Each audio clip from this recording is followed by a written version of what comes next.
1431 May 30 ഫ്രാൻസിലെ റുവാൻ നഗരത്തിൽ ഒരു യുവതിയെ ജീവനോടെ ചുട്ടുകൊല്ലുകയാണ്. അവളുടെ കയ്യിൽ ആകെ ഉണ്ടായിരുന്നത് ഒരു മരക്കുരിശ് മാത്രം. അവളുടെ അധരങ്ങളിൽ യേശുവിന്റെ നാമം മുഴങ്ങിക്കൊണ്ടേയിരുന്നു. അവളുടെ ശത്രുക്കൾ അവളെ മതദ്രോഹി എന്ന് വിളിച്ചു. രാഷ്ട്രീയ അധികാരികൾ അവളെ കലാപകാരി എന്ന് മുദ്രകുത്തി. പക്ഷേ അവൾ സ്വയം പറഞ്ഞത് ഒന്ന് മാത്രമാണ്: ദൈവത്തിന്റെ ഇഷ്ടം മാത്രമാണ് താൻ ചെയ്തത്. ജോൺ ഓഫ് ആർക്ക് ഇതൊരു പെൺകുട്ടിയുടെ കഥ മാത്രമല്ല, മറിച്ച് അഗ്നിയേക്കാൾ ശക്തമായ വിശ്വാസത്തിന്റെ കഥ കൂടി. ഇംഗ്ലണ്ടും ഫ്രാൻസും തമ്മിലുള്ള 100 വർഷ യുദ്ധം ഫ്രാൻസിനെ തകർത്ത് തരിപ്പണമാക്കിയതോടെ ജനങ്ങൾക്കുണ്ടായിരുന്ന എല്ലാ പ്രതീക്ഷയും നഷ്ടപ്പെട്ടിരുന്നു. ആ ഘട്ടത്തിലാണ് ഒരു ഗ്രാമത്തിലെ പെൺകുട്ടി ലോക ചരിത്രത്തെ മാറ്റിമറിക്കുവാൻ ദൈവത്താൽ നിയോഗിക്കപ്പെട്ടത്. അവൾ ഒരു രാജകുമാരിയായിരുന്നു, സൈനിക ഉദ്യോഗസ്ഥയുമായിരുന്നു. പക്ഷേ ഒരു സാധാരണ കർഷക പെൺകുട്ടിയായിരുന്ന അവൾ ഒരു ദൈവ പൈതലായിരുന്നു. അവളുടെ ഉള്ളിൽ നിറഞ്ഞു നിന്നത് സർവശക്തനായ ദൈവത്തിലുള്ള അചഞ്ചലമായ വിശ്വാസമാണ്. തൻ്റെ 13ാമത്തെ വയസ്സിൽ ജോണിന്റെ ജീവിതത്തിൽ ആ അത്ഭുതം സംഭവിച്ചു.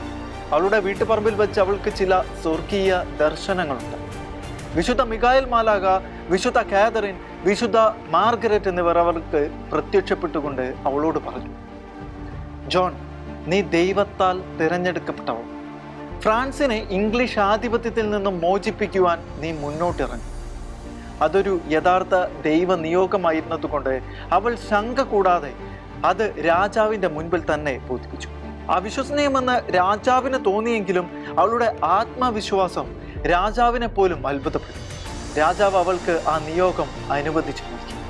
ഒരു യോദ്ധാവിനേക്കാൾ വിശ്വാസ സാക്ഷിയായിരുന്ന അവൾ സൈന്യത്തോട് ആദ്യം ആവശ്യപ്പെട്ടത് കുമ്പസാരിക്കുവാനും ദിവ്യബലി അർപ്പിക്കുവാനും പാപജീവിതം ഉപേക്ഷിക്കുവാനും. ഒരു കയ്യിൽ വാളും മറുകൈയിൽ യേശു മറിയം എന്ന് എഴുതിയ വെള്ളക്കൊടിയുമേന്തി തൻ്റെ 17ാം വയസ്സിൽ ആ പെൺകുട്ടി കുതിരപ്പുറത്ത് സൈന്യത്തിന്റെ മുൻപിലായിരുന്നു. അവളുടെ നേതൃത്വത്തിൽ ഫ്രഞ്ചുകാർക്ക് നിർണായക വിജയങ്ങൾ ലഭിച്ചു.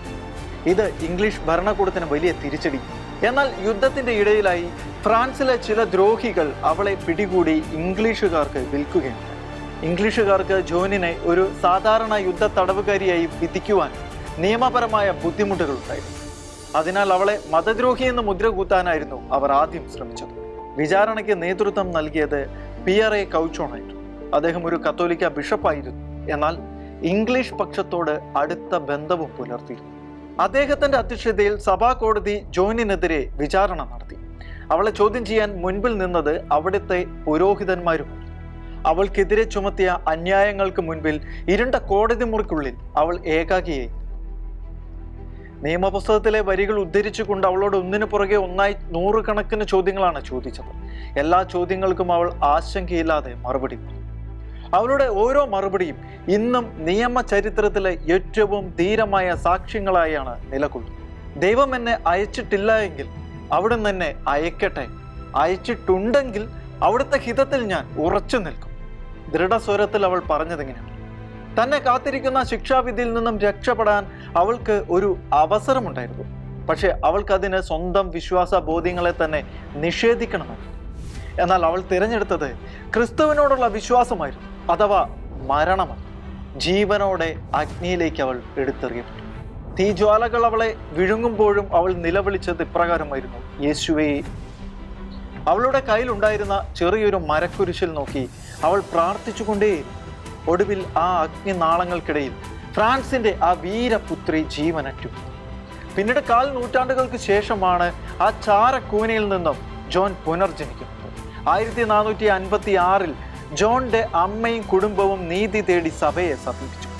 രേഖകളും സാക്ഷിമൊഴികളും പരത്തിക്കൊണ്ട് സഭ പുതിയൊരു അന്വേഷണം ആരംഭിച്ചു. 100 കണക്കിന് സാക്ഷികളെ വീണ്ടും ചോദ്യം ചെയ്തു. വിചാരണ രേഖകൾ പരിശോധിച്ചു. അപ്പോഴാണ് 1431-ലെ വിചാരണ നിയമപരമായും സഭാ നിയമപ്രകാരവും ഗുരുതരമായ പിഴവുകൾ നിറഞ്ഞതായിരുന്നുവെന്ന ഞെട്ടിക്കുന്ന സത്യം പുറത്തു.